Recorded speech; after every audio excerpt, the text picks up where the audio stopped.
Hey, hey, salut! Hier, j'ai fait un post concernant les pâtes et le gluten. Et en fait, je me disais qu'aujourd'hui, je pouvais vous parler de l'intolérance au gluten pour faire suite à cette publication. On peut être intolérant au gluten sans même le savoir. Comment c'est possible? Eh bien, tout simplement, notre corps est rentré en adaptation et on se rend même plus compte de ce que ça nous occasionne d'en consommer. Pour faire le test, pour savoir si on est intolérant, on peut faire simplement le test chez soi sans avoir besoin de passer par un allergologue ou quoi que ce soit.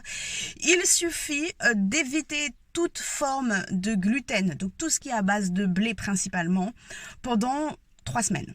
Faire le test. C'est important de faire une expérience comme ça pour pouvoir prendre conscience de ce qui se passe dans son corps.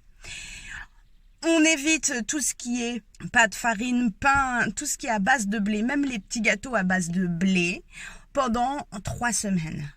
Et puis, on en reconsomme. Cette expérience permet d'abord de mieux comprendre ce qui se passe dans son corps et de ressentir les choses de l'intérieur.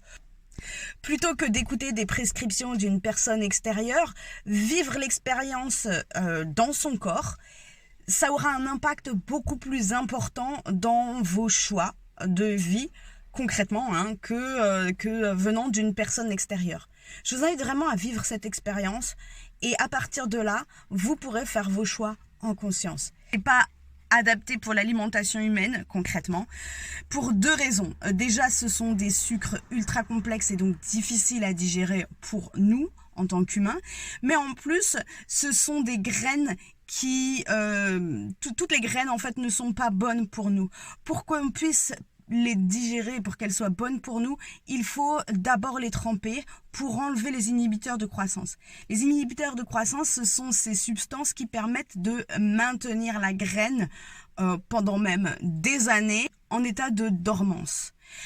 Et à partir du moment où elle est trempée et rincée, les inhibiteurs de croissance s'en vont et permettent à la graine de pouvoir pousser. Et les inhibiteurs de croissance, ce sont ces substances qui bloquent la digestion, enfin l'assimilation des nutriments et qui va rendre la graine complètement indigeste. Il faut savoir que c'est ces inhibiteurs de croissance qui provoquent les allergies.